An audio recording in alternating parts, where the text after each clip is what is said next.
these dolts here at Castle Dirk's Bohemian Cospective! Scusi, pardon, my apologies, my lovely faces on the wall. I'm so grateful that you've come back here to Count Waldstein's library to hear some more of my stories. My revenge on old age, even though I'm only a shadow of the once brilliant Casanova. I still love to chatter, even to myself. I talk to myself incessantly, all as old people do. It assures us a good conversation. If I couldn't talk, I know I'd go insane. Maybe I already am insane. My God, I talk to the air. If that isn't madness, what is? But now that you're here, I can talk to you. I can tell you some more of my stories. And since you were here last night, why, you already know that these stories of mine are going to keep my name on people's lips forever. No death for Casanova. My fame will live on and on. I, Giacomo Girolamo Casanova, Chevalier de Sangal. My God, what a beautiful name. Chevalier de Sangal. It ought to be beautiful. I gave it to myself. Pace, my lovely faces on the wall. I know. You've come for the stories.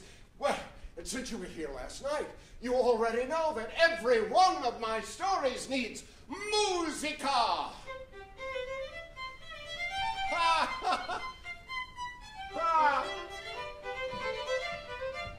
Arte.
And how you met Mozart and salvaged the libretto of Don Giovanni.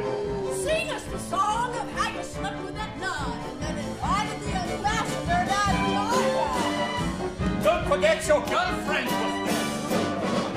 A call to arms and hips and legs and shoulders. A call to twisted tongues and rosy cheeks and cherry lips. A call to Casanova. Tell us your stories, lots of stories, all your tales.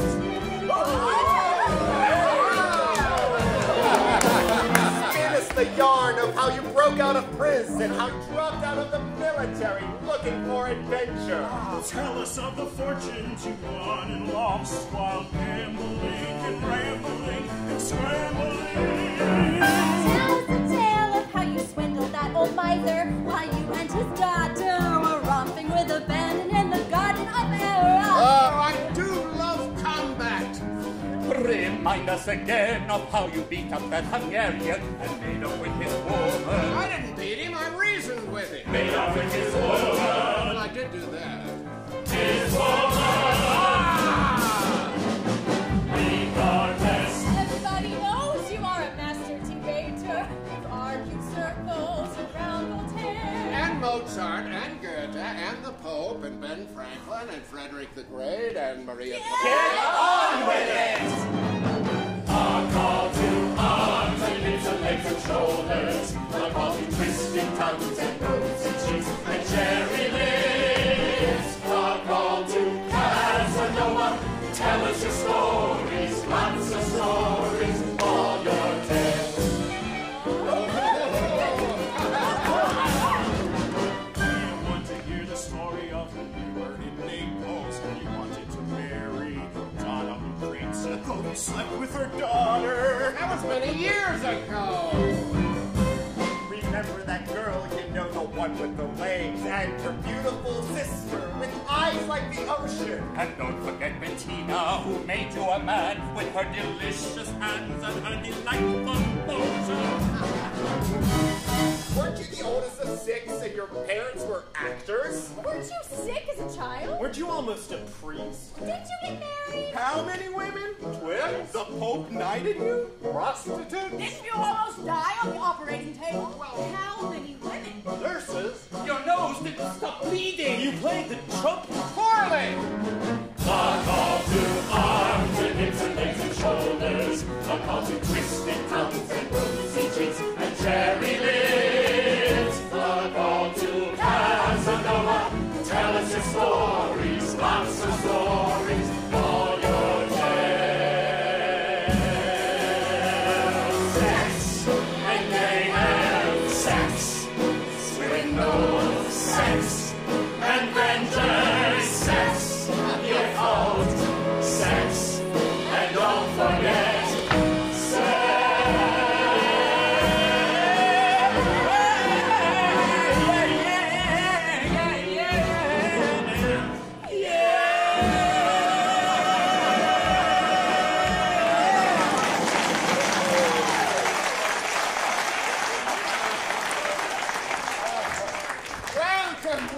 Welcome. These, my lovely faces on the wall, these are all my stories. Here I am, 73 years old, 73 in this year of our Lord, 1798, and I'm still breathing. 73 wonderful years. I have taken such delight in losing the right path. Living solely in the pursuit of pleasure, floating blithely down the stream of life, never caring where it was taking me. My motto has always been... They've come for the stories. That's why you brought us here, the stories. Yes, but they need to know my motto. Fata viam invenium. Fate knows how to guide us. It's crucial to my stories. Stories, that's all we old people have left. Our memories, our histories, and now I've captured it all between the covers of 12 volumes, Histoire de ma vie, the story of my life, my successes, my follies, my bright days and dark. A lifetime of stories. Start at the beginning. Didn't I do that last night? Oh, Or the night before? Or before that? no, begin at the beginning. That's where most stories start. Beginning. I entered upon this world stage 73 years ago in La Serenissima, the beautiful city of waters, Venice, on April 2nd, 1725. The night before I was born, my mother had a deep craving for oysters, and to this day, I consider the world my oyster. Until I was 8 and a half, I was an idiot. A complete idiot. I couldn't talk. I couldn't communicate. I could only stand there, blood spewing from my nose, and stare. But in 1733,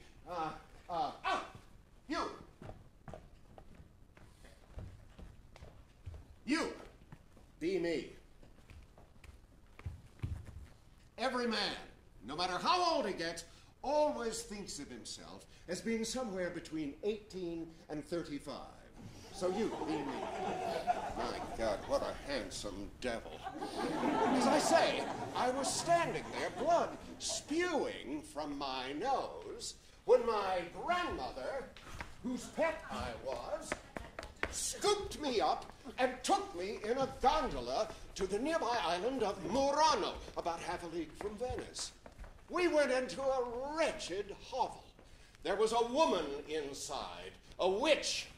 My grandmother gave her a silver ducat, and then she opened a chest. Here, get in this chest. Get in this chest. We're locking it. Don't be afraid, Piccolo. Don't be afraid. Just the thing to make me afraid. I was still spewing blood. Then I began to hear all sorts of noises.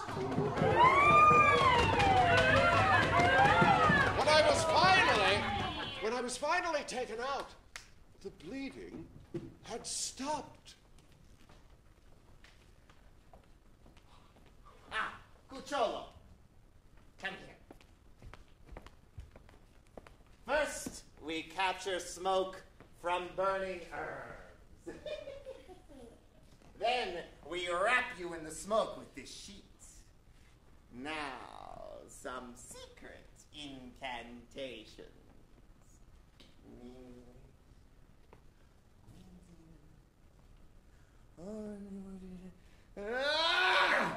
You are not in balance with nature. Great excitement inside you, which causes the blood to rush to your nose and explode. But from now on, your blood will rush elsewhere, and you feel only explosions of pleasure. Your nose bleeding will leave you gradually, but only if you tell no one what I did to cure you. If you dare breathe a word of my mysteries to anyone, you will lose all your blood and die. Now, something very exciting is going to happen, you Piccolo. Very exciting indeed. Tonight, a beautiful lady will come to you. She will sprinkle onto you what you think are drops of blood, but it won't be blood. It'll be rose petals. Rose petals, symbols of love and passion, conjugal luck. Cleopatra once received her beloved Mark Antony in a room knee-deep with rose petals. All of your future happiness depends on this beautiful lady, but only if you have the strength of mind to tell no one what I did to cure you.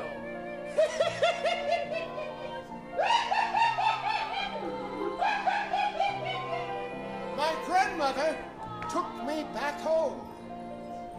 We went in the gondola. She took me into the house, and she put me to bed. I fell asleep immediately. After several hours, I woke and saw, or fancied I saw,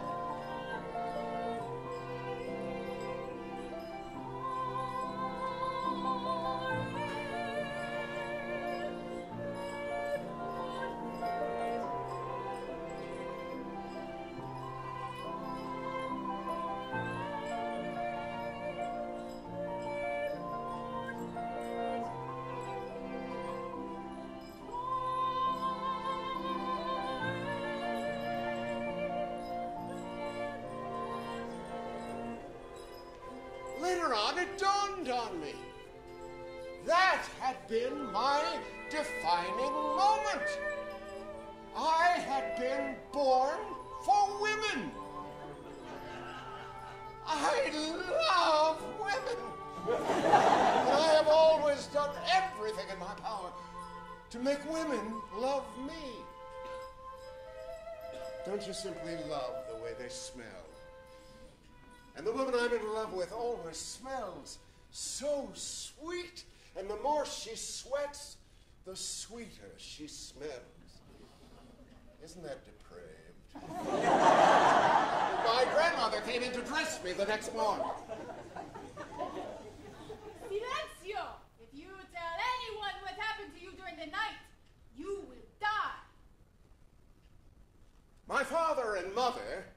actors, God help them, they didn't think I would live very long. They never spoke to me, and since I didn't speak, they were sure I was an idiot.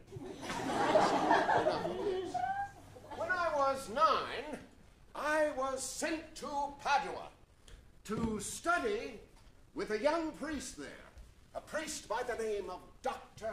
Gozzi. Now, Dr. Gozzi had a younger sister who was very, very pretty.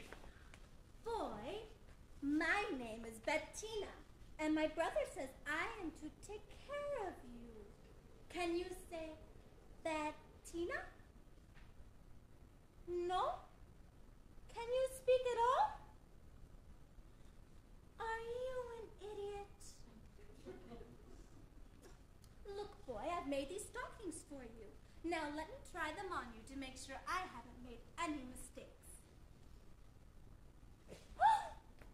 Your thighs, so dirty. You need a good scrubbing. We'll start at your feet. Scrub your feet and your ankles and your calves and your knees and your thighs and higher and higher and higher. And that's when I began talking. And I never stopped.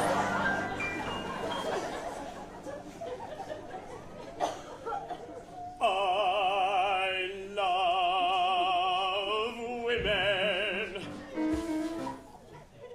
I want women of all shapes and sizes, their breasts and their thighs. I want to swim in women. I love women. I want women. I love their faces, I love their smiles, I love their ploys, their feminine wiles, to lick the sweat that glistens on a breast, to watch them dressing and win their dress. I love women. I want women. Their eager moans, their sweet, suggestive tone, their hips, their thighs, and in between, what meditates into lies. They wrap themselves around my neck, sabotaging, until I wreck. Their lips, their nose, their hips, their toes, their kiss, their smell, their hiss, and their hair. For all my life I want to, need to, have to love women, love women, love women, and have women love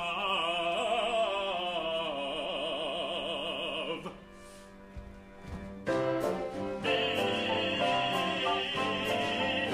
And that will be my immortality.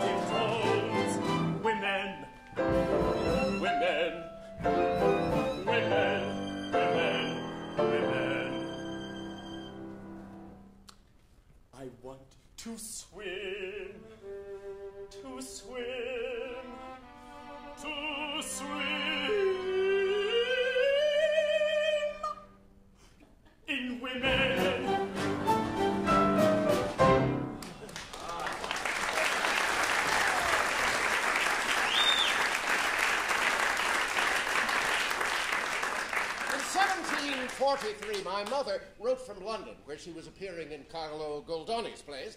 My grandmother and my father both died by that time. My mother wrote that she had instructed our protector to sell all the furniture in our house and see to it that I, along with my brothers and my sister, were settled in a good boarding house. Well, one morning, not long before our home was to be vacated, up walked a man by the name of Ratzetta. Ah, my dear Casanova. I have an order here directing me to put all the furniture in this house under the protection of your protector. But, Signore Casanova, I find no furniture in the house. I assume you know something of this.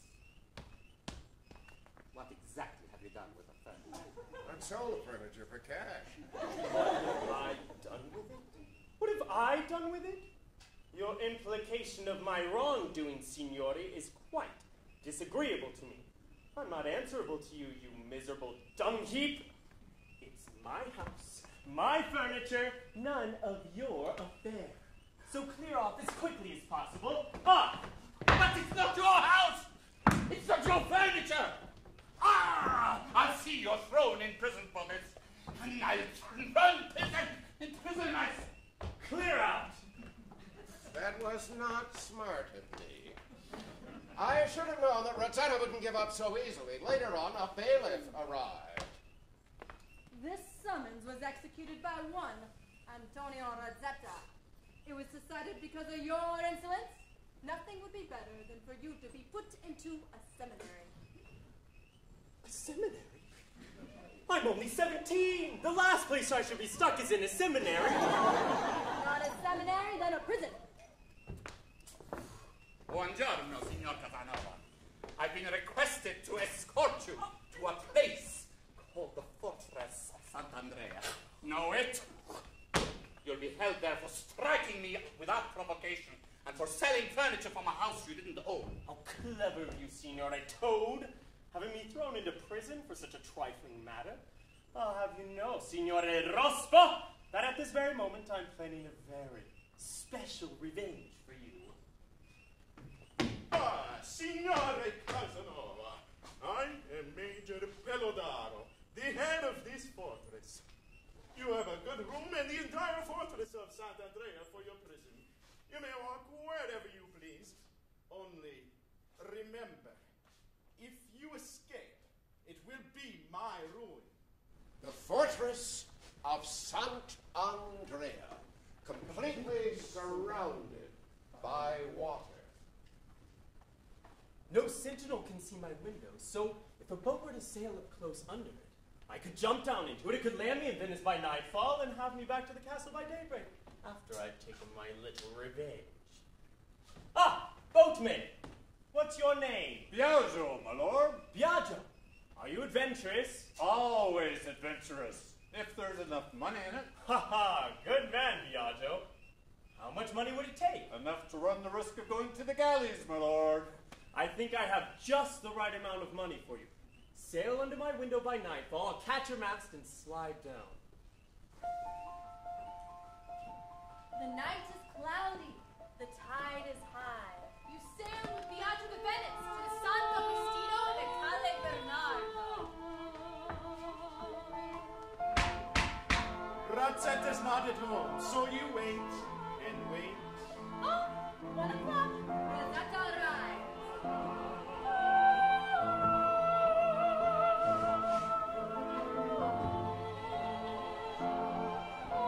That's all I need to know.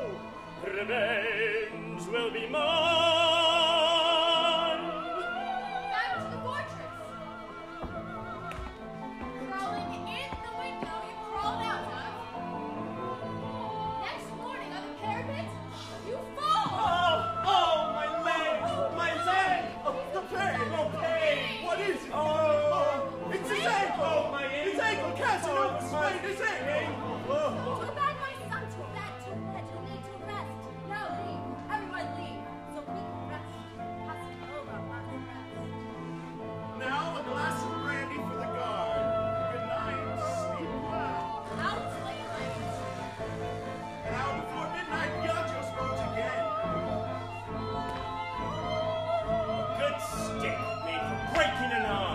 smashing a skull, forgetting my revenge.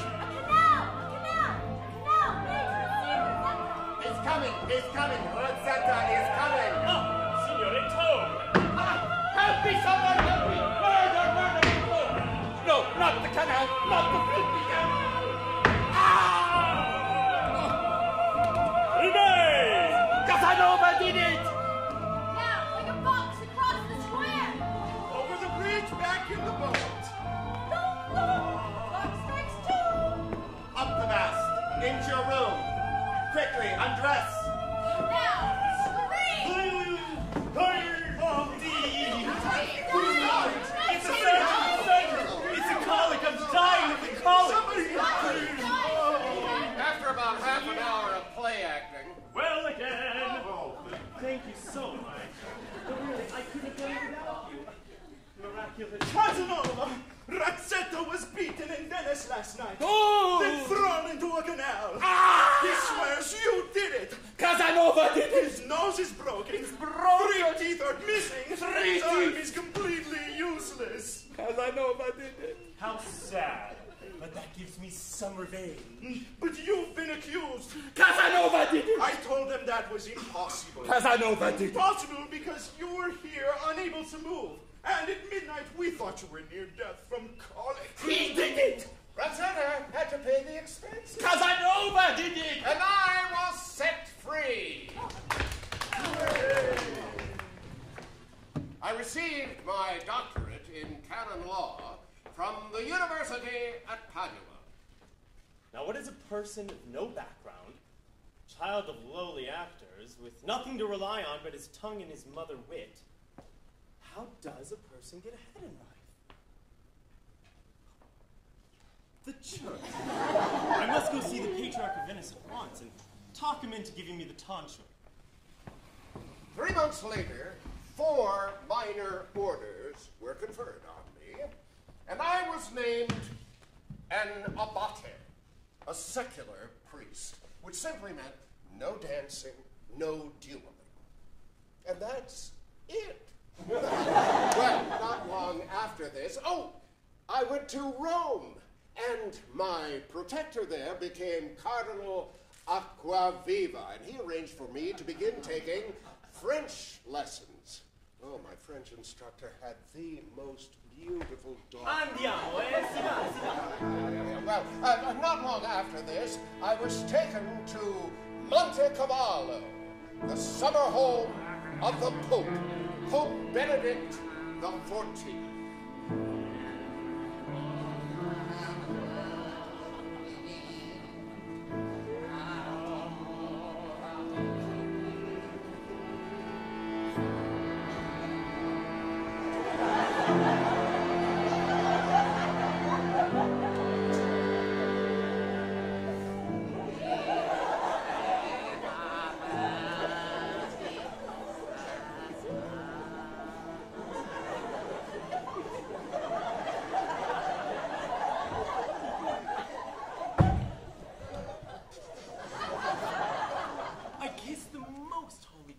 Thy most holy slipper.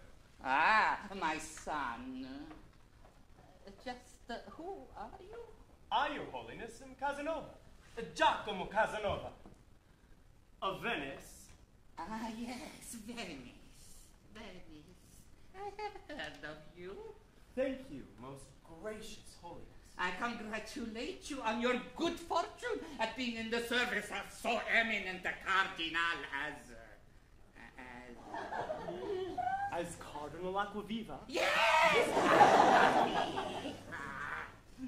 Now, my son, instead of struggling to speak to me in Tuscan, you should speak to me in Venetian, just like I am speaking to you in Bolognese. Thank you, Holy Father. May I ask your permission? Permission? Permission for what? Well, I've always wanted to read the forbidden books. All of them? Well, especially Voltaire. Voltaire? Such a wicked writer? Ah, but very smart, Your Holiness. Like yourself. Ha! Clever boy. Very well. I grant you my blessing. I will have a written permission sent to you gratis. One more thing. I beg you to deliver me from this irritating inflammation of the eye. Eye inflammation, eh? How can I deliver you from it? Oh, by dispensing me from eating fish. Clever boy. Then I say eat meat. Something like a lovely osso.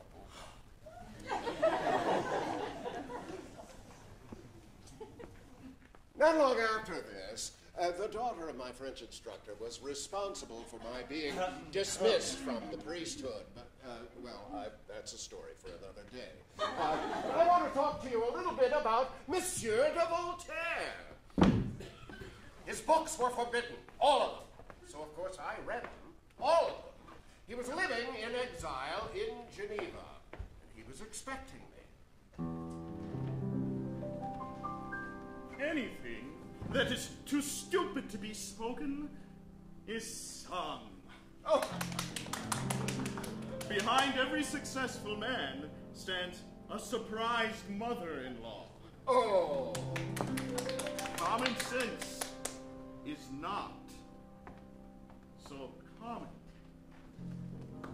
Did you come to speak to me, or for me to speak to you? Well, both, but more for you to speak to me. We had many talks over a week's time, and we might have ended on good terms, except that I happened to quote the Roman poet Horace, and Monsieur de Voltaire made a slighting remark about him, and, well... If Horace had had to fight superstition, he would have written for everyone.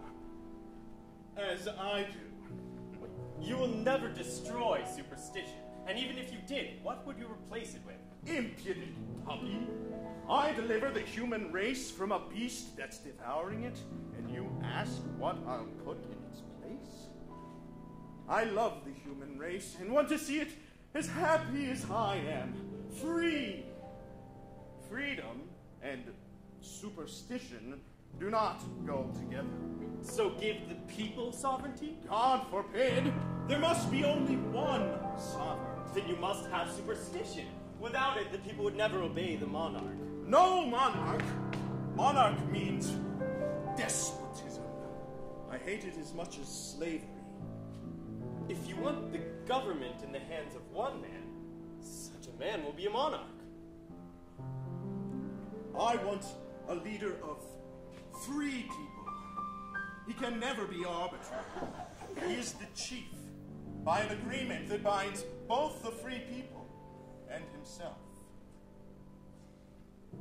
If you had read my works, you would see how I show superstition to be the enemy of the people. Read your works? I've read and reread them. Your ruling passion is the love of humanity. Love it, yes, but love it as it is. Your blessings would only make humanity more wretched. Leave it as it is. I never laughed as loud as when Don Quixote was beaten up by the galley slaves right after he gave them their freedom. I am sorry you have such a low opinion of your fellow man. And I do not agree with what you have to say, young sir. But I'll defend to the death your right to say it. I like how to please I'd reduce the old gladiator to reason. I criticized everything he wrote. I regret that now. Monsieur de Voltaire, I make amends. Very humble amends. And now, my dear faces on the wall, I have a very, very special story I wish to tell you. First, tell us about your love affair with the castrato Bellino. That's the very story I had in mind, yes! Bellino! I had stopped at an inn in Ancona. Innkeeper, I want to eat meat. Lots and lots of meat. It's Lent. During Lent, Christians eat fish. I hate fish. The Pope gave me permission to eat meat. Show me his permission. Well, he gave it to me word of mouth. Word of? You expect me to believe that? think I'm an idiot? Yes.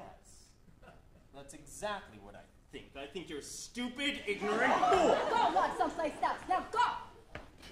Sir, my name is Sancho Pico, and I am a Castilian and proveditor of the army of His Catholic Majesty, commanded by the Count de Garces, under orders from the Generalite. Simon, the Duke of Modena. You, sir, are wrong to ask for meat. You are wrong to expect the innkeeper to take your word for it that you have permission from the Pope. And, if you do have permission, you are wrong to have asked for it at your age.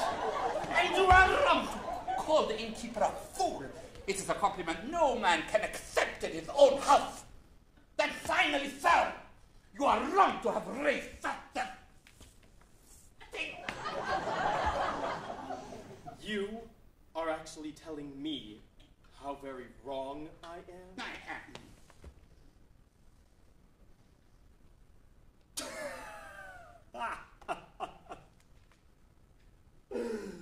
Then you, sir, are very, very right. But it's raining outside. It's late. I'm starving, and I don't want to have to look for another place to lodge at this hour. I'll try to go and make it right with our landlord.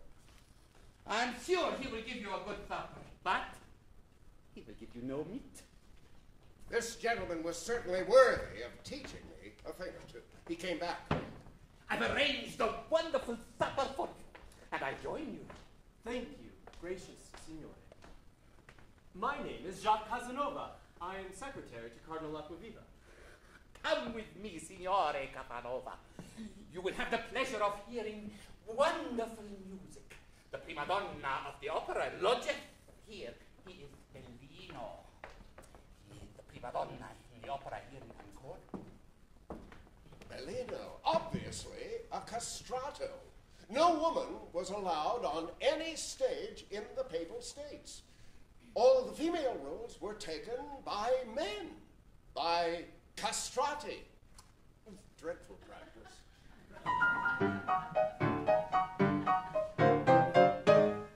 One day Susanna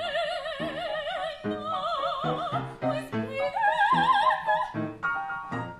when two unsavory men with lust in their eyes approached her. She said, "Back away from me, gentlemen, please."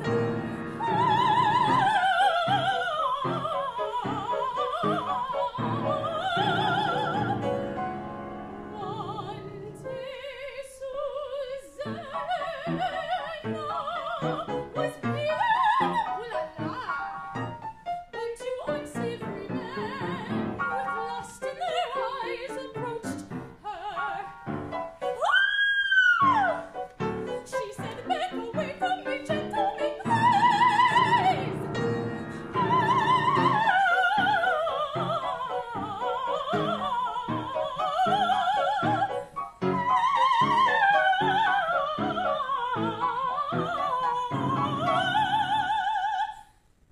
Their eyes moved up and up and down, her feet and legs, her hands and arms, her head and hair down, her soft and supple back, all about her ample waist. Their wanton eyes saw everything from nipples to waist. She said, "Back away from me, gentlemen, please." No,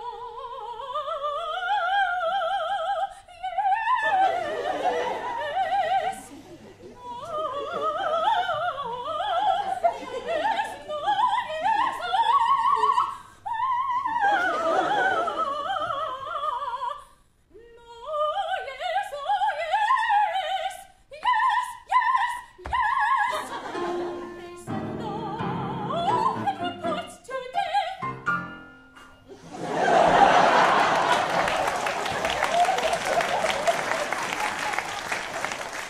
I congratulate you on your wonderful talent.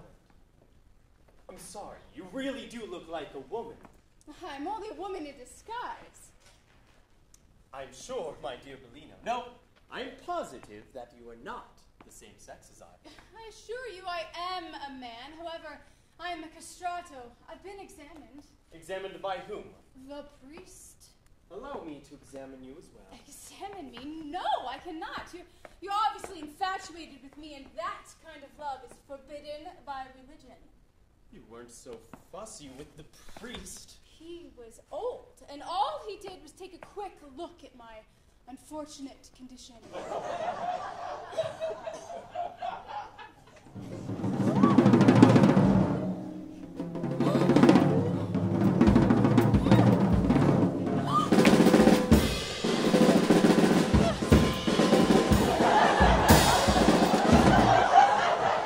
Oh, this is enough. There's no doubt about it. These breasts, Bellino, are the charming breasts of a beautiful woman. Don't try to deny it. No, we castrati all have the same deformity. I know enough about it to tell one sex from the other. These breasts, they shout out that you're a woman. We both know that. And when love is inflamed, it won't stop until it's satisfied. Now, this business won't take long if you're the same sex as I am a castrato. I cannot bring myself to let you see my shame or expose myself to the loathsome consequences that convincing you it may have. There won't be any loathsome consequences. As soon as I've seen or touched you and know you to be man, then I will let you go to your own room, and we will leave in the morning best of friends, and there will be nothing more between us. No! I cannot. I won't do this just to satisfy your curiosity.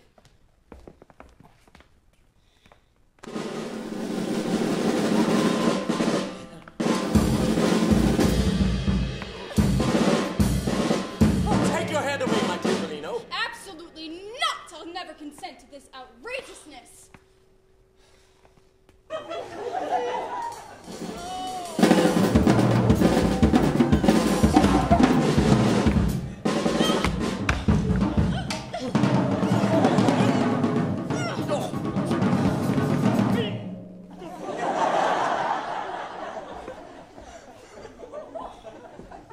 What do I want? Bellino's indeed a man. What I've seen should put me off. But it doesn't. Now we're traveling on the road toward Rimini. I'm sure Bellino is hoping that I will no longer be curious about his condition, but he would be hoping in vain. You have the eyes of a woman, Bellino, not a man. Convince me that what I saw was not just a monstrous clitoris. I don't need to see it, just touch it. As soon as I'm certain, I'll become as gentle as a dove. No. I mean, if you were a man, I couldn't possibly go on loving you. That would be an abomination. But these breasts, these thighs. No. I mean, if you're castrato, it's cruel of you to make me fall in love with you and drive me crazy by refusing me proof. Don't make me use force to find out the truth. You are not my master. You would be guilty of murder if you use force on me. Poseo, stop! I will get out here. If I were a girl, I couldn't help but love you. Thank you. But I'm not. I'm a man. The dusk of evening soon came over us, and we stopped at a post house inn. Our trunks were unloaded and then taken into a comfortable room. But there was only one bed inside. Do you want a fire lit for you in another room?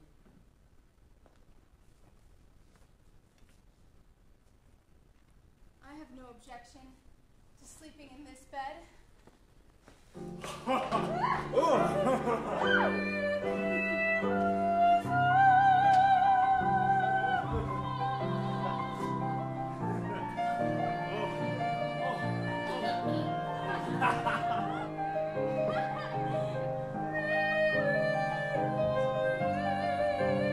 was right, she's a woman. Ah, the combat we had!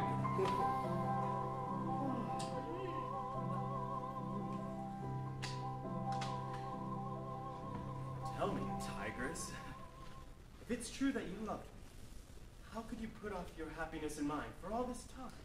And by the way, whatever happened to that bulge I saw on your trousers? Well, it's a little complicated. First of all, my name is really Teresa, not Bellino. When I was young, my family was very poor, and so we rented out part of our house to a celebrated castrato singer, Salimbeni, a delightful, wonderful musician. I was young and I had a good voice. Salimbeni was young and very handsome. Within a year, I could imitate his fioritura. I adored him. I made him very happy, and he made me happy as well. My adorable Teresa. Let's sing a duet together. It will teach you how important it is to have a flexible and acrobatic tongue. I call it la lingua acrobatico.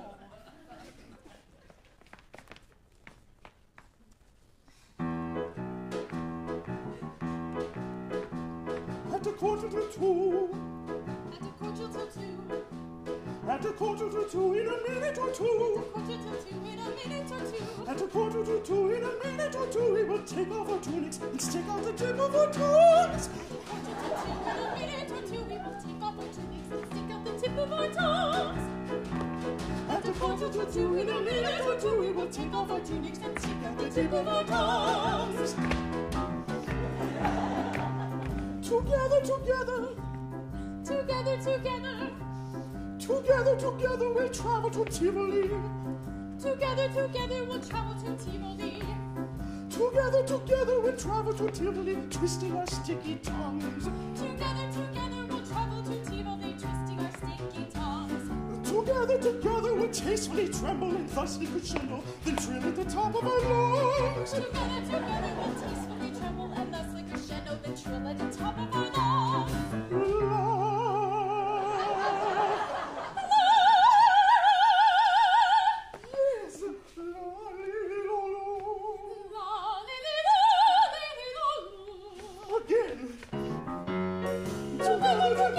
Travel to Tivoli, twisting our sticky tongues. Together, together, we'll tastefully tremble and thusly crescendo, then trill at the top of our lungs. And after I dine, And after I dine, and after I dine on this tasty tart, and after I dine on this tasty tart, and after I dine on this tasty tart, your terminal task will be. and after I dine on this tasty tart, your terminal task will be to take the time to tap the sap from this towering trembling tree. to take the time to tap the sap from this towering trembling tree. And after I dine on this tasty tart, your terminal task will be To take the time to tap the sap from this towering trembling tree.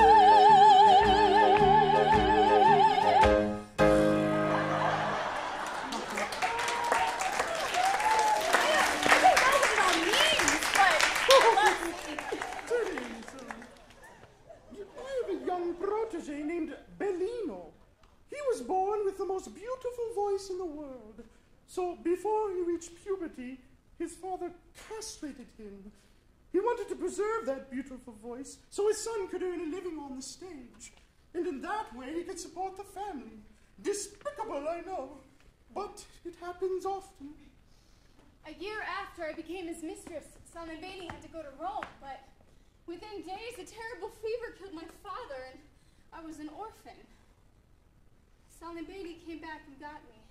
I was to study with the same music teacher as the young castrato Bellino, but the day we arrived, Bellino died.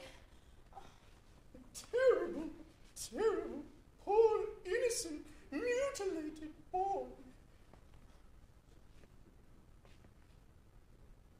Teresa, I have an idea. What if you became Bellino? Yes, we will put you to board with Bellino's mother. I will take you to Bologna, and we will dress you in his clothes. But won't people know I'm a girl? Not if you do as I ask. You must sleep alone from now on, dress in private, renounce your sex, forget even the remembrance of it. Yes, and here, I have this little device, which will make people think you are a man.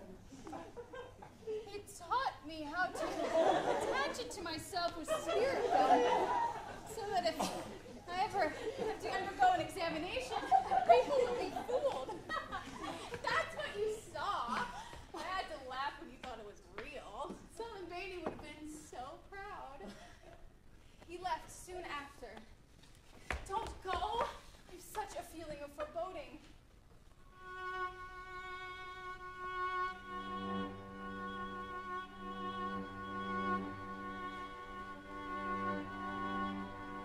Don't be silly. Nothing is going to happen. I love you, sweet, talented.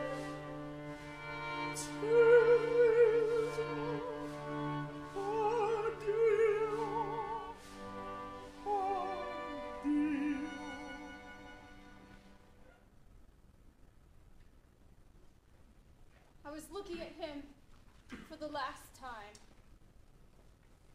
He died last year in the Tyrol. After Salimbeni, you are the only man who has ever held me in his arms. My love. You have only to ask, and I will give up the name of Bellino. Take me with you, Casanova. I don't ask to become your wife, just your loving mistress. Cancel your engagement. Tomorrow we'll go to Venice, and when you're dressed in female clothes and go by another name, the impresario here at the Opera at Rimini will never find you. I love you, tesoro mio. And I you. I did not truly become a woman until I enjoyed this perfect pleasure in your arms.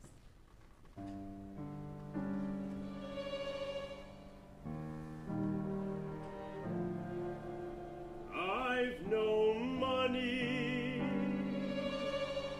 I've no manners, I've no talent, no restraint. Let me ask you again, are you sure you still want me?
You think you might lose me because I might be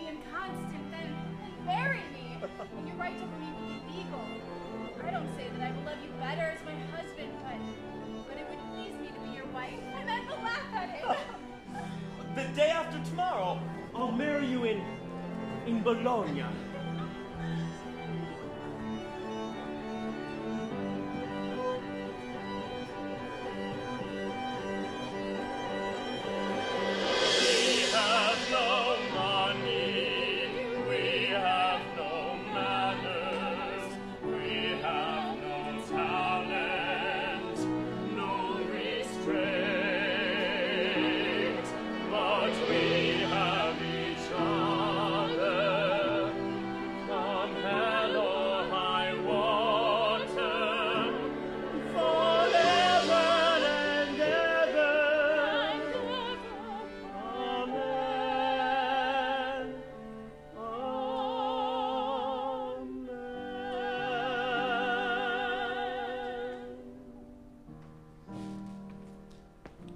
Passports, please. Here's mine. Signora, your passport? I must have lost it somewhere. Look, I am the secretary to Cardinal You Acquaviva. could be the Pope himself, and you'd still need a passport. I'm placing you under arrest until a new passport arrives from Rome. To the guardhouse. I will stay with you. No, go on to Rimini. Wait for me there.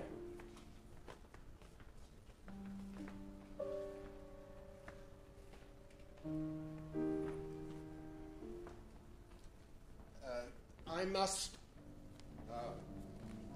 I have to. I'm sure you have to as well. It's right outside. I'll be with you anon.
On the wall.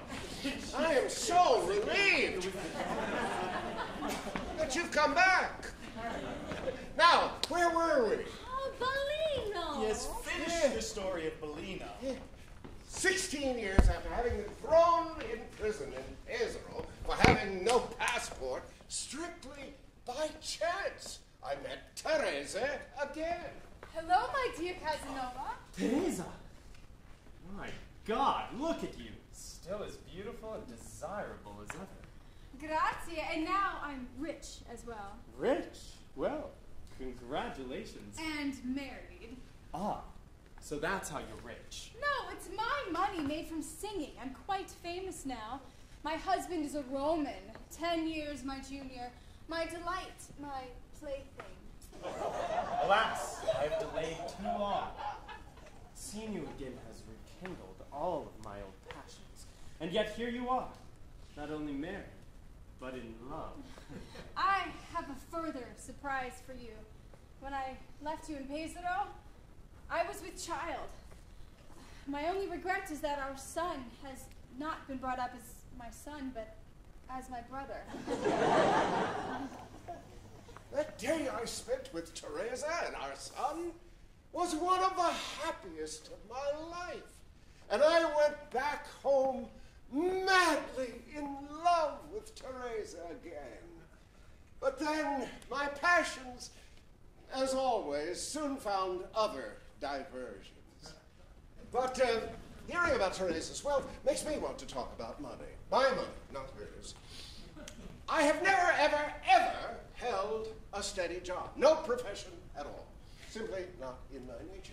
But I have been, in my time, a lawyer, a priest, a soldier, a gambler, pique, faro, whist. I made a lot of money gambling. I also lost a lot of money gambling. I was an actor for a while, God help me, there, and I was even a musician, a terrible fiddle player, even less money there. All my life, I have been a writer. Philosophies, novels, histories, 43 volumes in all, including my 12-volume Histoire de ma vie, the story of my life. I even translated the Iliad into Italian. I started the lottery for King Louis XV of France. Well, that made me rich until I spent it all. But I spent it wisely on women. And I was also a spy for the king, but never once did I ever pretend to be an upright man. And you know how much I love to chatter. Well, in my youth, I was a tireless chatterer with all sorts of luminaries, including Johannes Goethe, Benjamin Franklin, Rousseau, Voltaire, Maria Theresa, Frederick the Great, Madame de Pompadour, Pope Benedict XIV. I discussed the cultivation of blackberries with Catherine the Great, Tsarina of all the Russias. And Pope Clement XIII made me a Chevalier of the Golden Spur. And for a good bit of my youth, I studied alchemy and the Hermetic arts, to the point of becoming downright dangerous. Lovely faces on the wall. Let me tell you a story. A story about a swindle that lasted for years and made me a fortune. It all started when I cured the Count de la Tour d'Auvergne. He said he had sciatica. I told him it wasn't sciatica. No, it was just a damp humor that I could easily cure with the talisman of Solomon. I have here some niter, some flowers of sulfur, some mercury, and a small brush that I bought without haggling. All I need from you now, Count, is some urine. My piece? You are going to cure me with my own piece? Just a small amount, but it has to be fresh. It contains salsapien, the salt of wisdom. Let me have that. Now drop your trousers. Portion of 5. Number 1 we're talking to. Seek of oil has a power. Exercise demons to allay fever to cure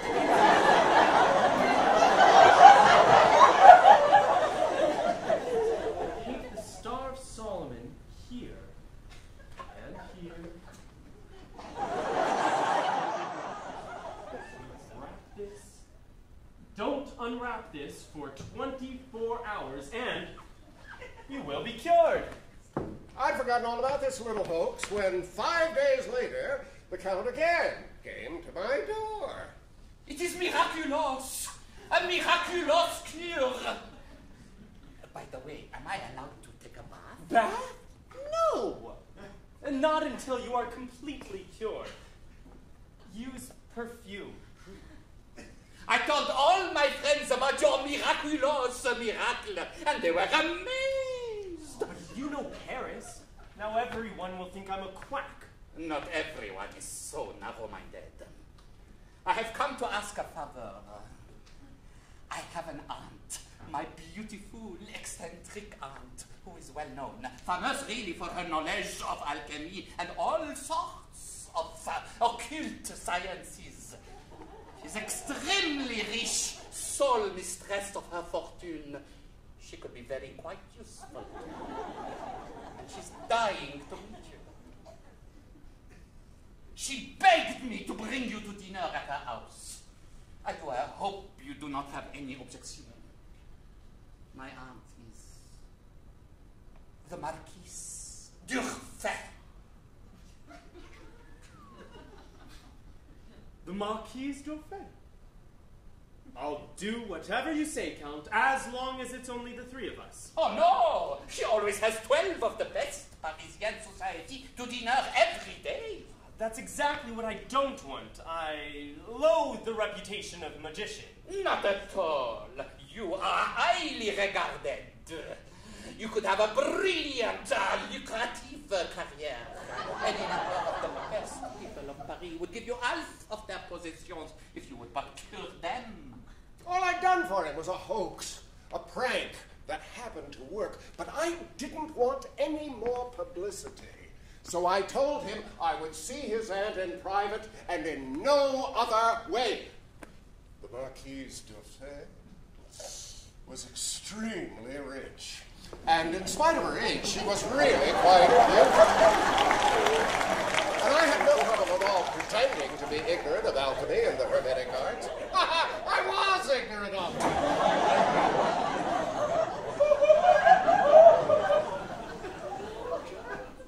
You know, mon cher, I already possess the Philosopher's Stone. No, really? You have the Philosopher's Stone? I am very well versed in the great work of turning base metals into gold. Ah, that wonder by which all wonders are performed, the elixir. A blessing beyond all blessings on earth. And let me guess, your favorite author is Paracelsus. Ah, what prescience, dear boy. You are a psychic. My beloved Paracelsus. What a genius he was, my dear young Casanova. Oh, yes. I just loved when I read in his works that the cosmos are fashioned by the three spiritual elements. First, the transforming agent Mercury, then sulfur, and finally, salt! Oh, it thrills me to hear you say that. You know, Paracelsus was neither man, nor woman, nor hermaphrodite. Yes! If only I'd lived in his day. If only I could have studied under him. Oh, poor man. You know, he had the misfortune to poison himself with too strong a dose of his very own panacea. She ushered us into her laboratory. I've kept this powder of projection on the fire for 15 years, and it must stay here for another 5 years. Then it will transmute all base metals into gold in just 1 minute's time. Ah, how impressive. Ah, not as impressive as you, dear boy. Not only the possessor of the Philosopher's Stone yourself, but one who has the power to speak with a whole host of elemental spirits. Well, you could turn the world upside down, I know it, and be either the blessing or the plague of France. Madame, that's not it. But I know why you're remaining incognito. Incognito? Yes, I know. You want to guard yourself from arrest and imprisonment. Imprisonment? Exactly. If the minister discovered your real character. I'm afraid that's exactly what... But sadly, my dear young Casanova. No! Not Casanova. Call me Galtinard. Galtinardus. My own little invention, Galtinardus. You remember I'd given myself the name Chevalier de Saint-Gard. Well, Galtinardus was just an alchemical variation. My dearest Galtinardus. Just an hour ago, my genius advised me that not even you have the power to give me the ability to speak with the spirits. And I know why. It's because I'm a woman. And the genii only communicate with men. It's because their nature is more perfect. But I have a great request of you. Promise me you'll grant it. Promise. Madame, Cher Galtinadus, I want you to make my soul pass into the body of a male child that is born through the mystic connection between an immortal man and a mortal woman, or between an ordinary man and a woman of divine nature. Help me to be regenerated. If it had been possible to lead Madame Dorfey back to her senses again, I would have. But this madness of hers was simply beyond remedy. Anyway, I was delighted to be treated so nicely and by such a distinguished lady, one of the first families of France, an income of more than 80,000 francs a year, a splendid estate, and several magnificent houses in Paris. I knew at this moment she could refuse me nothing. Oh, Galtinadus, I would give all I possess to become a man, to be regenerated. Regenerate? Yes, and I know you can do this for me if you will. Well, I confess I do have the power of regeneration, but, Madame, it's difficult. Not difficult at all. Yes, difficult, extremely difficult. How difficult? I would have to kill you first. Kill me? Oh, yes, I knew that. And what's more, I know that death I shall have to die. But despite all that, I'm ready. What, then, Madame, would you choose for your poison? Oh, you know, you sly fox, you. But it's important for me to hear you say it. Oh, let's say it together. The same poison that killed Paracelsus! Of course! Oh, and we should have lost him in the 16th century. A tragedy. Such a tragedy. Yes, Madame. But you know, Madame, that the procedure is well nigh impossible. Impossible? Impossible without the aid of a salamander. A salamander? Yes. The elemental of fire. The bringer of incorruptible wisdom. The Emperor of India had a coat made from 1,000 salamander skins. But he didn't have the potion. No.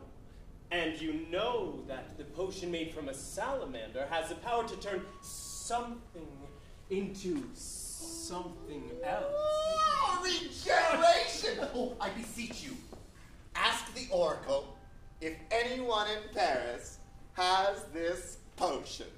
I could see she thought she had it, so I proceeded to extract her name from the oracular pyramid.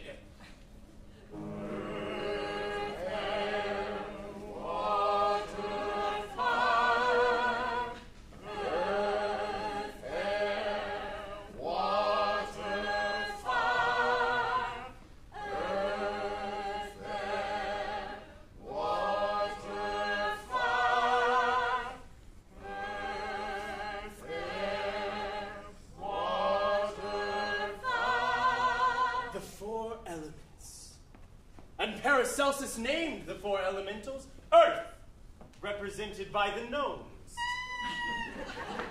Air, represented by the sylphs. Water, represented by the undines.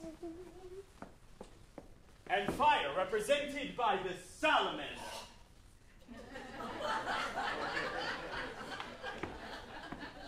And now, the oracular numbers. They're coming to me. 11,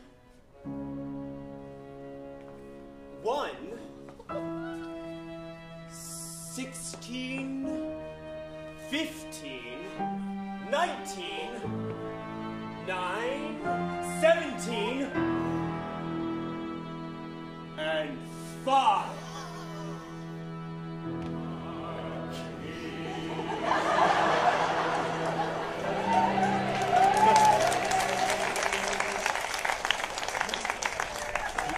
Says you have it. You have the potion. Of course I do, my silly little spider monkey. Now, all we need is a male child that is born of an immortal. This, I am told, will be provided by you. And I don't think you'll be found wanting out of foolish pity for this poor old body of mine. That day I stole her heart, I stole her money, and I stole all that was left of her common sense. And I continued my deceit for the next 7 years. The power of suggestion is powerful indeed. It's quite simple to listen carefully to what people tell you about themselves, and then to feed it back to them again, all the while pretending to discover it by supernatural means, by drawing magic symbols on the ground and spouting mumbo-jumbo. If she hadn't been deceived by me, she would have wanted to be deceived by somebody else. Now let's push our story ahead 7 years and travel to the city of Marseille. Madame Durfay was there, arranging for me to help her to become regenerated. Oh, Galtinardus, I fear the hour of Jupiter is past. Past? No, fear nothing. All will go well. I will see to it. Oh, I'm so excited. I'm about to be regenerated within myself. Within yourself? Yes. And my genius assures me of it. But, madame, the oracle has decreed that I must leave for the country for 7 days. There I must practice perfect abstinence. And I must worship the moon every night out in the open air for 7 nights. And then, and only then, will I be able to regenerate you. Oh, within yourself. The reason I had to leave is that I'd taken up with a very appetizing young girl from Venice named Marcolina. Oh, it had been 8 years since I'd enjoyed such Venetian wantonness in bed. And I tell you, this girl was a masterpiece. Oh, madame, the oracle has decreed that you, Semiramis, must leave it entirely up to Paralisius Galtinardus.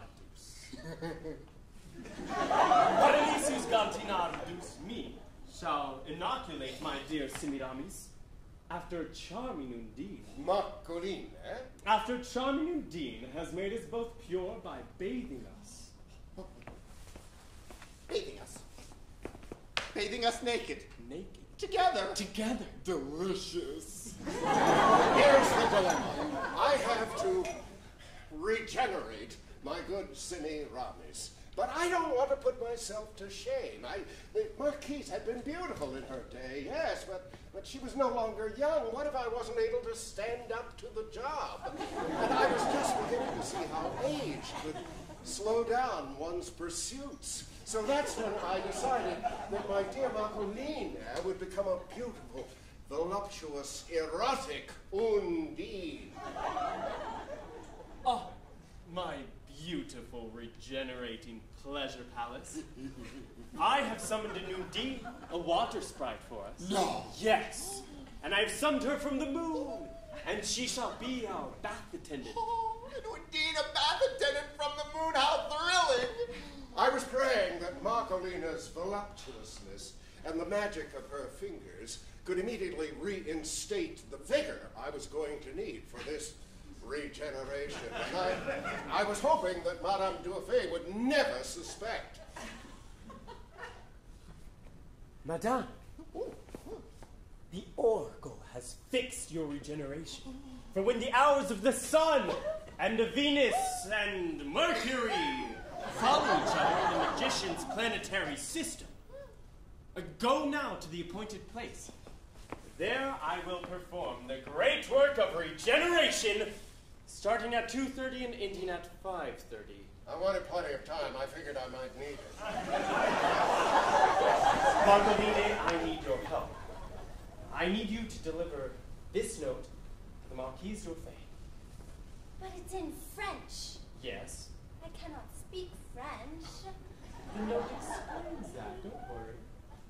went to her. Oh, lovely, lovely Galtonardus. I'm uneasy about all this. Oh, don't be. We are still in the hour of Mars. The blessed hours of the Sun and of Venus and Mercury have yet to commence. And Marcolina, I mean the Undine, delivered the note to her.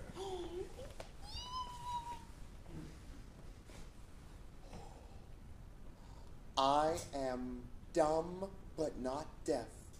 I am an Undine. I have come from the Rhone to bathe you. The hour of Oramasis has arrived. Great Oramasis, hierarch of the fiery element, cloaked in clouds of flame, come forth and fan the flames of my cosmic consciousness.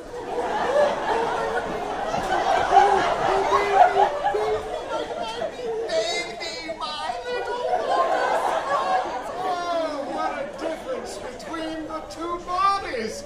The sight of one kindled by flame, the other quenched. Oh, divine being, wipe the feet of my Semiramis, and be the witness to my union with her, and to the great immortal Oromasis, king of the salamanders and lord of the fiery element. If Marcolina hadn't been there, everything would have failed. The Marquise had been beautiful in her day, yes, but she was then as I am now. Oh, God, no, not that bad. But the combat begins!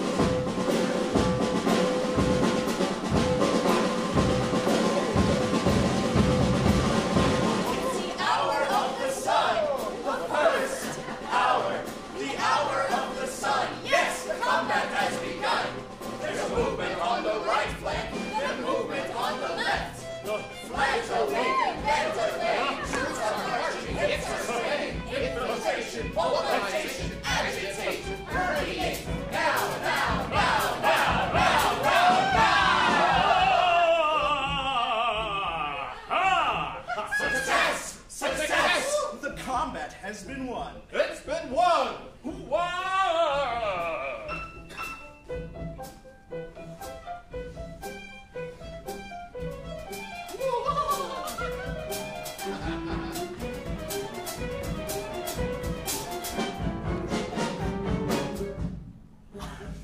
Time before the second hour, must regain that marble tower, bathed by the Undine, oblivious, Solivius. Her sweet caresses make them both amazed. So with Semiramis grace, The hour of Venus, the hour of Venus has struck! It's time to, it's time to, it's time to!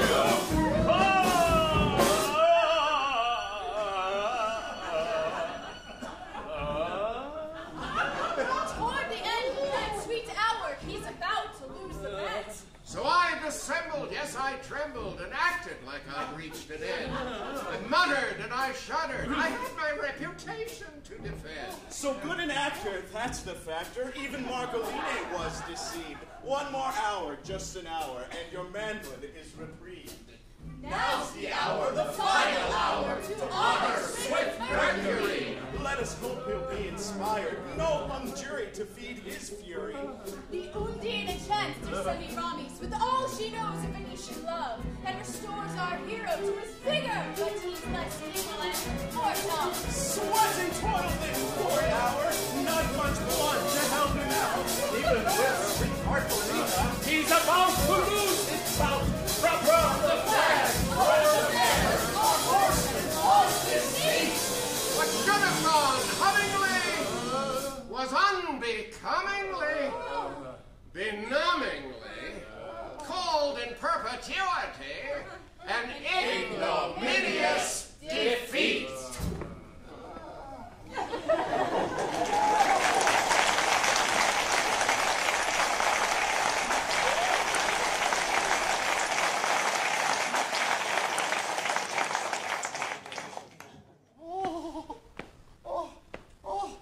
My prince of the fiery element, you have certainly proved that you are something more than mortal.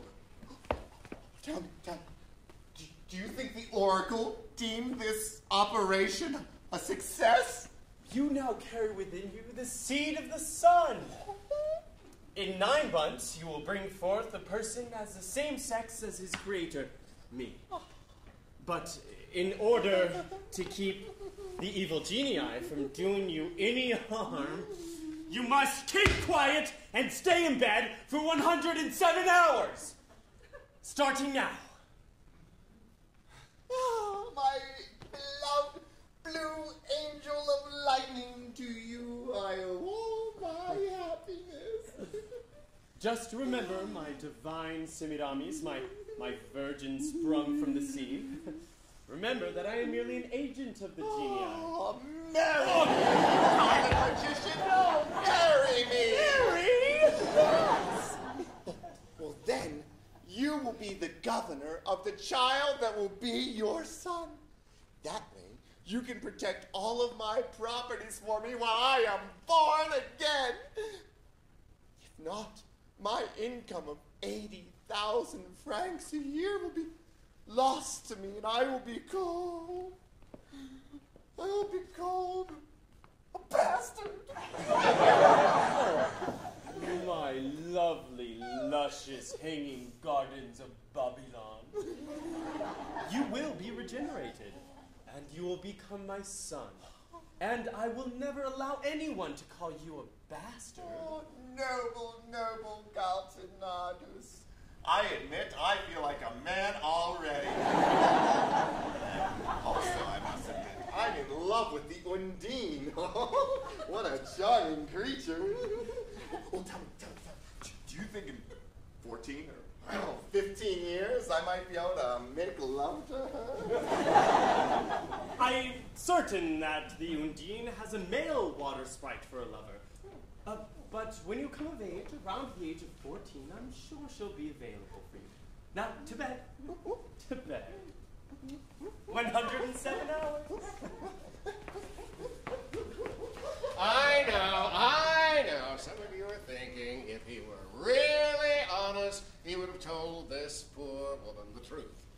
But think for a moment. What good would that have done? It would have just made the Marquise unhappy.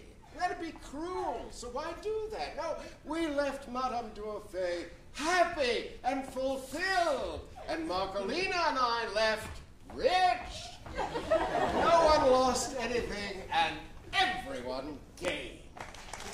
Now, how about the prison in Venice being locked up for 18 months? No, I don't want to tell that. But you were the only person ever to escape from the prison in the Doge's palace. No, please, not this story, not now. We'll start it for you. It was July, fiercely hot. You were 30. Thrown into prison because you had taken up with the Inquisitor's mistress. Locked in a jail cell 5 feet high. No chair, no blanket, only a stinking bucket for the calls of nature. Rats as big as rabbits. They stole your food. You found a metal bar, remember? And sharpened one end of it to bat your way through to the floor below. You were almost through when the jailer discovered you. Give me the axe you used to make this hole in the floor. What axe? What hole? I don't know what you're talking about. You refuse to tell me where you got the tools? Oh, we have ways to make you talk. It's true that I indeed made a hole in the floor. I'll simply tell the Inquisitors that I got the tools from you, and that I gave them back. No! I don't want to talk about my time under the leads. Losing my freedom nearly killed me. And the only thing I learned during that 18 months was that a man can accomplish anything once he sets his mind to it. So I set my mind to escaping. And I didn't come back to Venice for many years. Not until I was pardoned. Then let's tell a different story. Tell us about Henriette. Henriette? Yes. Henriette! I just turned 23. I felt I could do anything. My purse was full, I had my health, and that's when I met the greatest love of my life. I had stopped at an inn in Cesena, and I was awakened the next morning by a terrible noise coming from the next room. A man was yelling. He was screaming at the police. He was yelling in Latin. Qui estis? Who is this person? In Italia,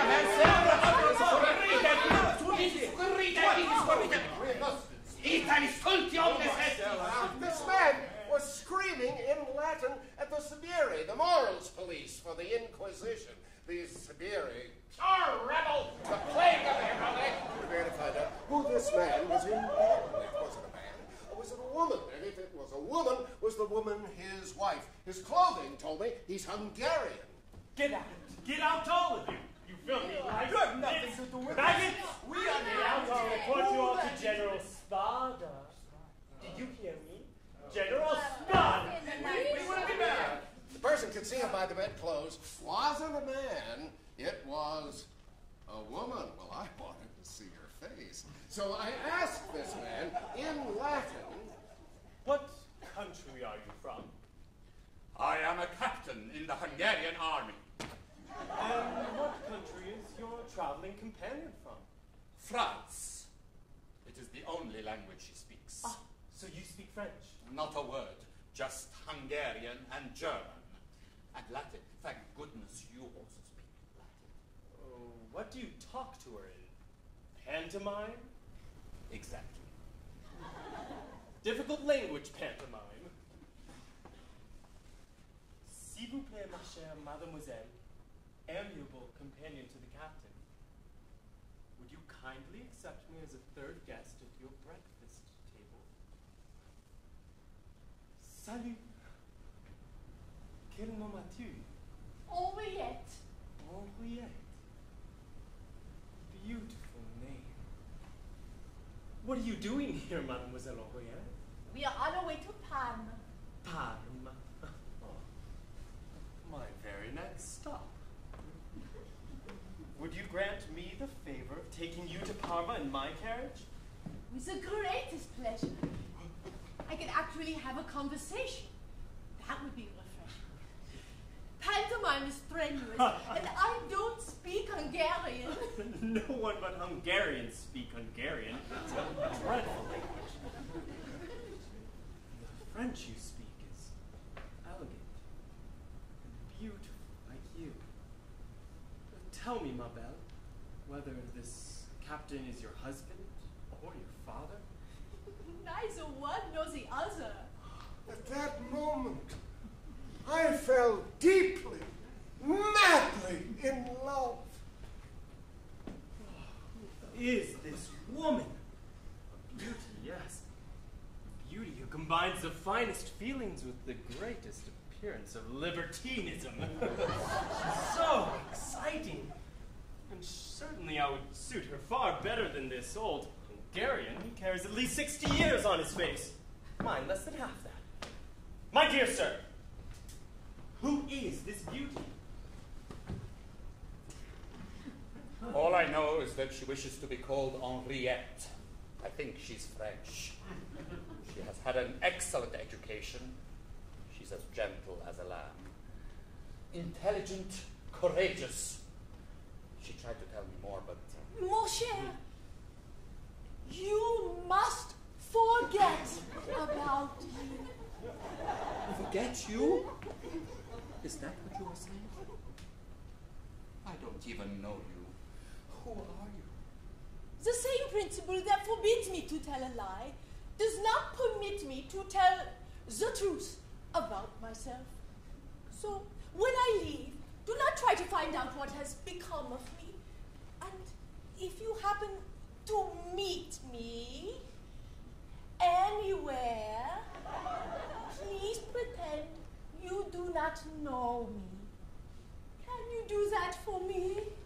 Captain, I have fallen madly in love with your Henriette. Now you are old, and I'm young. And, well, would you be offended if I tried to persuade her to go with me instead of you?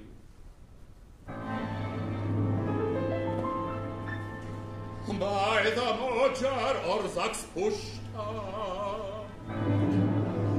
Quetzigani play, and the hussars ride.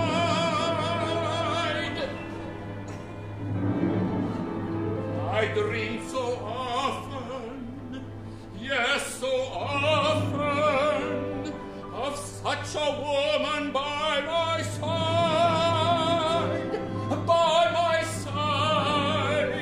I never found her, never found such a wife.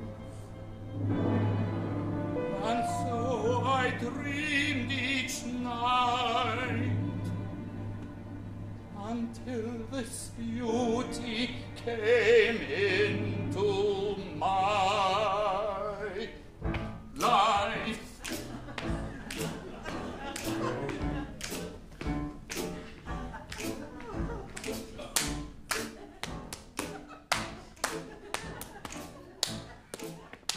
Honorable Captain, I have fallen. Yes, I've fallen in love. What? Your name is Henriette. What did you say? Your sweet Henriette. You are old, I am young. I am singing you a song. You are old, you are old, you are old. Then when I'm golden, let me have dear Henriette. She is smart, she is kind. You are like a wise and divine. I don't understand what you say. Please explain. Take the view from above. I am young, I'm on fire.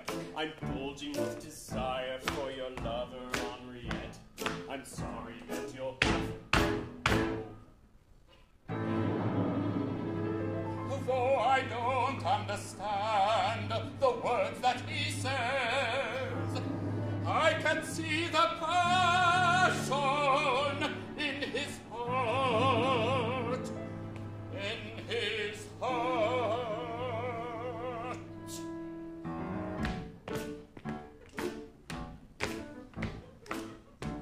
Sweet, considerate, and loving Captain.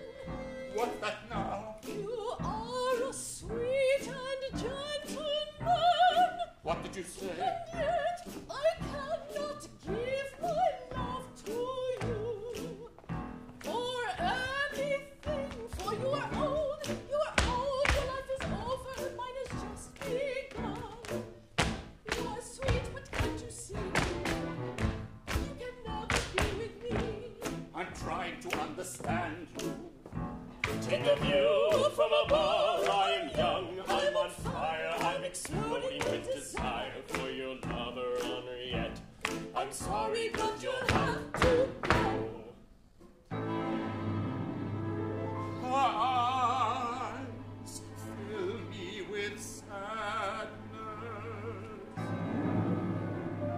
though her words fall on deaf ears.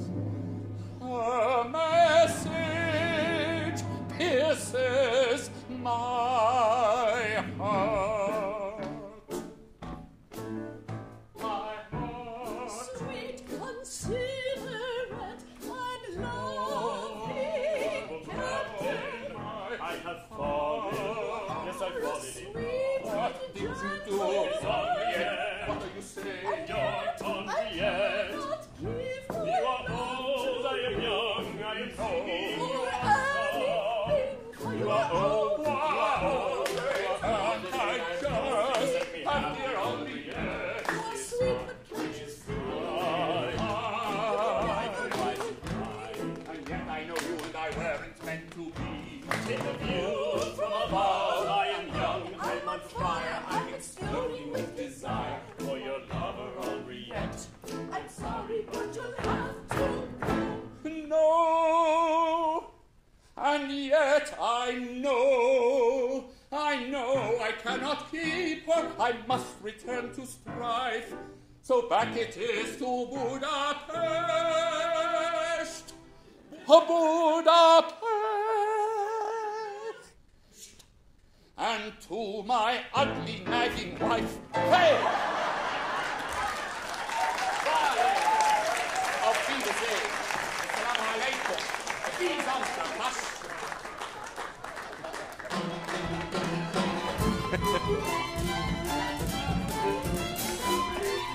The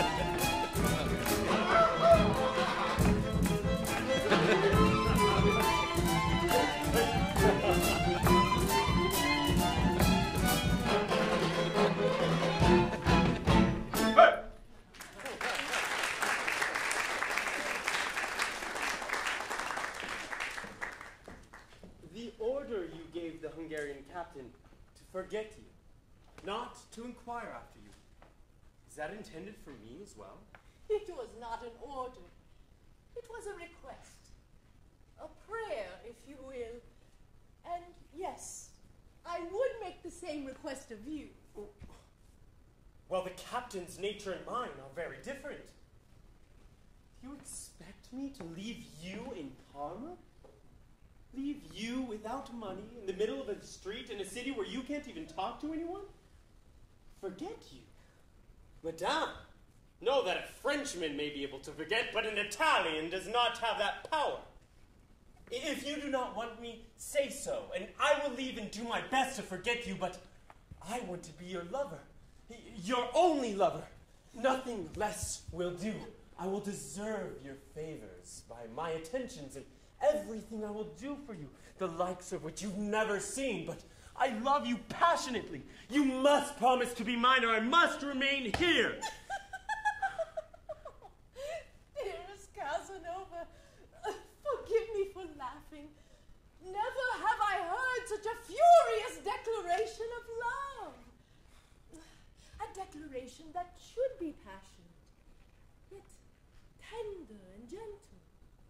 Mademoiselle, make your choice, either one or the other, and decide right now. This is one of the decisive hours of my life. Oh, you look so angry. I'm not raging at you, but at my bizarre fortune and those accursed Speedy of Cesena. And my God curse them too, for they woke me up. And if it hadn't have been for them, I would never have known it. Are you then so very sorry to have made my acquaintance? Don't I have reason to be? No, for I haven't told you my decision yet. Ah. I'm beginning to breathe easier. I wager you're about to ask me to come to Parma.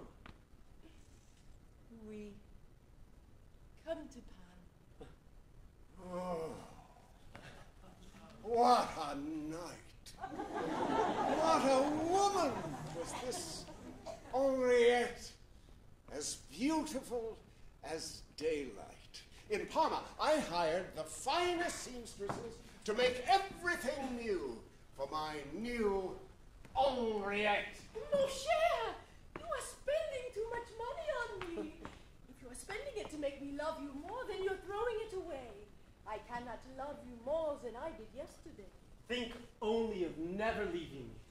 I wish that too, my dearest. But who can be sure of the future? Henriette? Are you free? Are you dependent on anyone? On no one but you.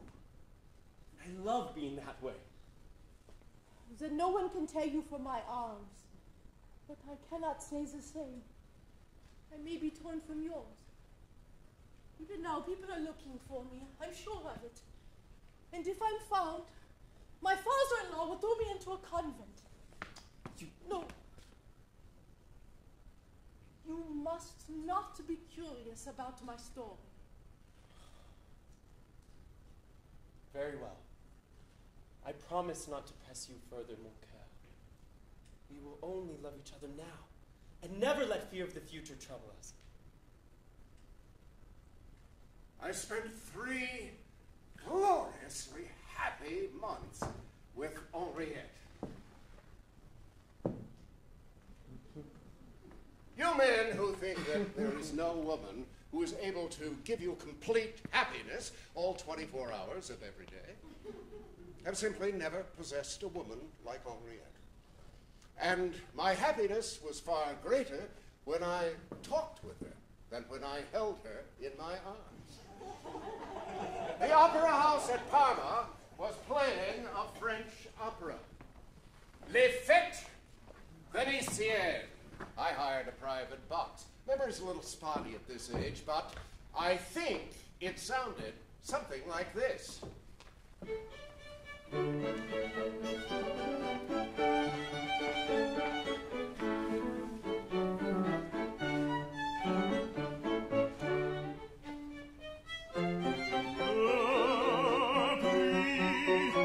Si grand bien peut-être vous étonne, je le donne au bon vieux temps.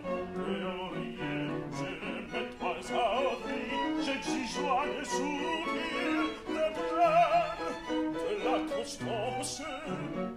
Un cœur sincère, un cœur discret, qui me semble proportion de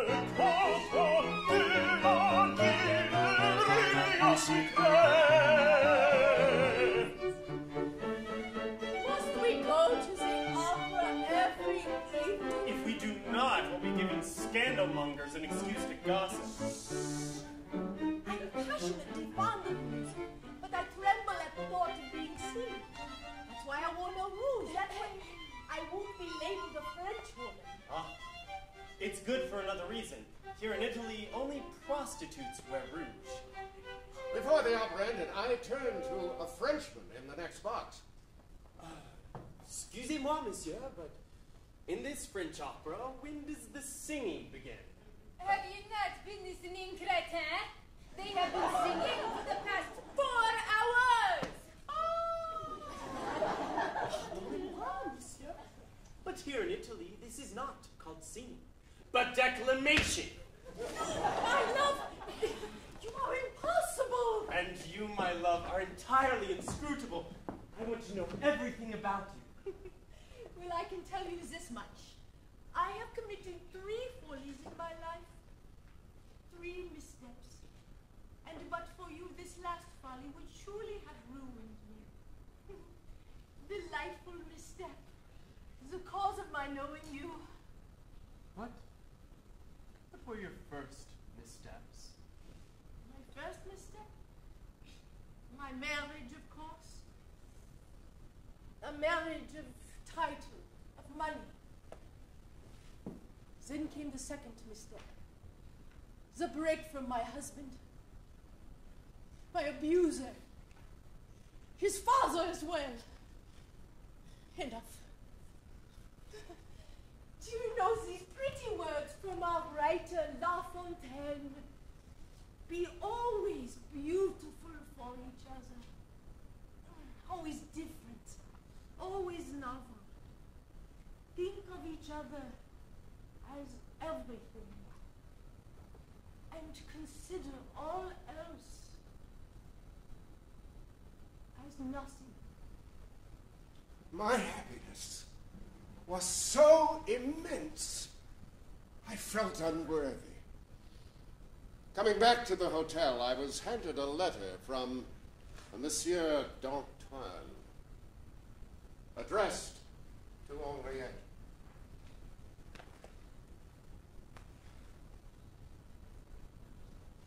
This letter troubles me. Monsieur d'Antoine is a man of honor. I hope you have nothing to fear. Read it to me. I entreat you, sir, to give me an opportunity of conversing with you on a subject which must be of the greatest importance to you.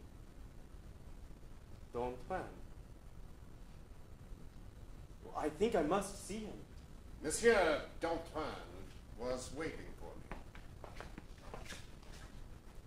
I entreat you, sir, to deliver this letter to Madame Darcy, to the one you call Henriette. Excusez-moi if I give it to you sealed. Should I be mistaken, this letter will not even require a response. But should I be correct, Madame Darcy alone can judge whether she ought to communicate it to you. I trust, good sir, that you will deliver it.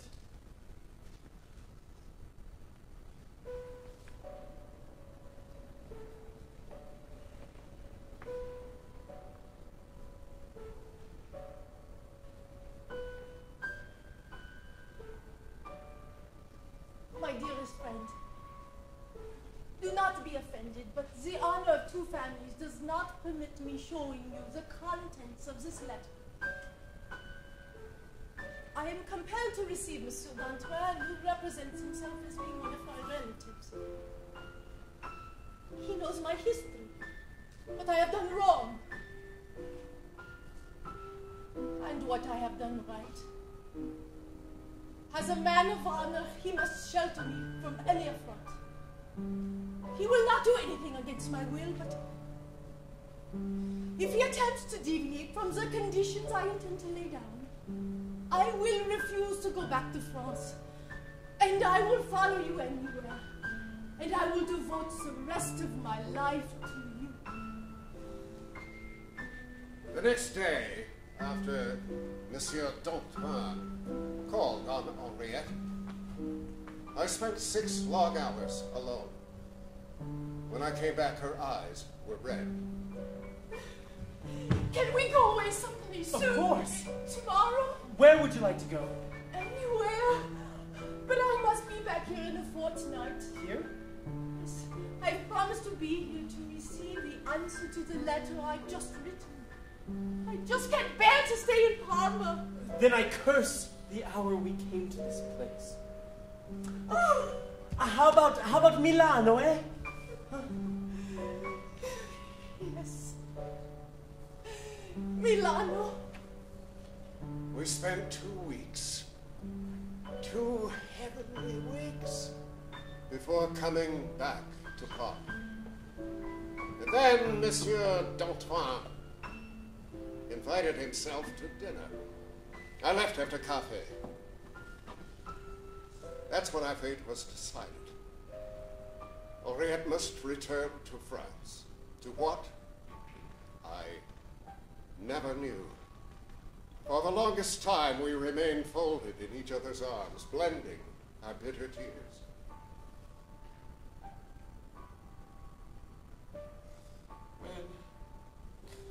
When must we part? Not until we reach Geneva. You will go with me, I hope. Can you doubt it? We left Parma late in the evening, traveling over the Alps by sledge through the snow and ice, finally reaching Geneva after 5 days and put up at a hotel. We stood there motionless, wrapped in the most profound despair. Please give this letter to Monsieur d'Antoine in Parma. Please don't leave Geneva until you've received the letter from me. I will write you on the first stage of my journey. She left at daybreak. I followed her with my eyes for as long as I could see her carriage. And I was still standing in the same spot long after I had lost sight of her. All my thoughts were wrapped up in this beloved woman I had lost forever. My world is now dead. I went back to my room and lay down, hoping that sleep could silence the grief my tears could not drown. The postillon finally brought me Henriette's letter. There was just one word in it.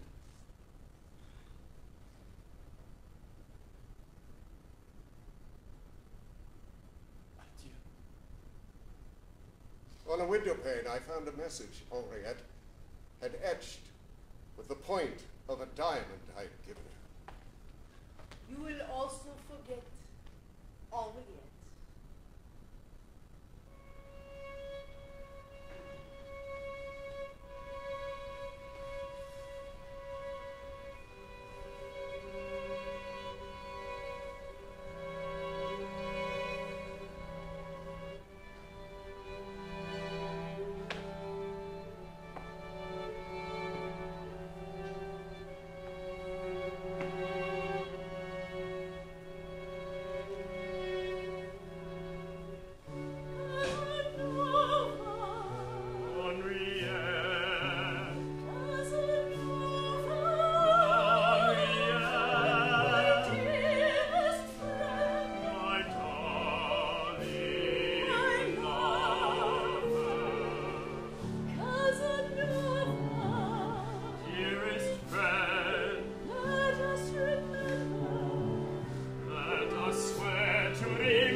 our summer-kissed days. Never a quarrel, never a yawn, never even a rose petal folded in half. Only it was the brightest moment of my life. But there were many other bright moments as well. There was my Marcolina, so voluptuous and erotic. Farewell, Casanova. And my beautiful boyish Bellino. Farewell, Casanova. And who could ever forget my mad, marvelous Madame Bouffet? Au revoir, cher Galtinov. And all the other women in my life, and my friends, and my enemies. These past 12 years, as Count Waldstein's librarian here at Castle Dukes, old age has ambushed me, and I now sense death sniffing at my heels. And I will tell you something that even that crafty old testa de cazzo death doesn't know. My name will stay on people's lips forever, through my stories.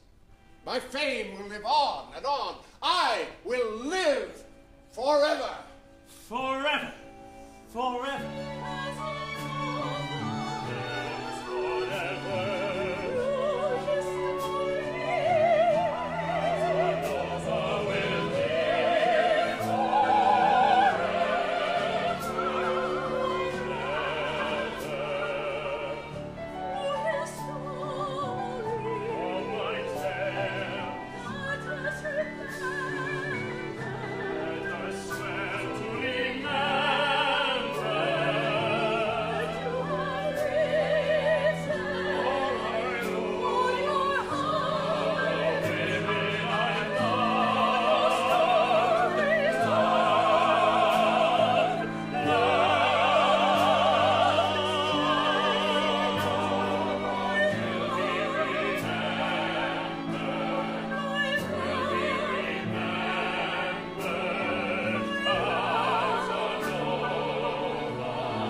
For those of us who have loved, may we also find love tomorrow.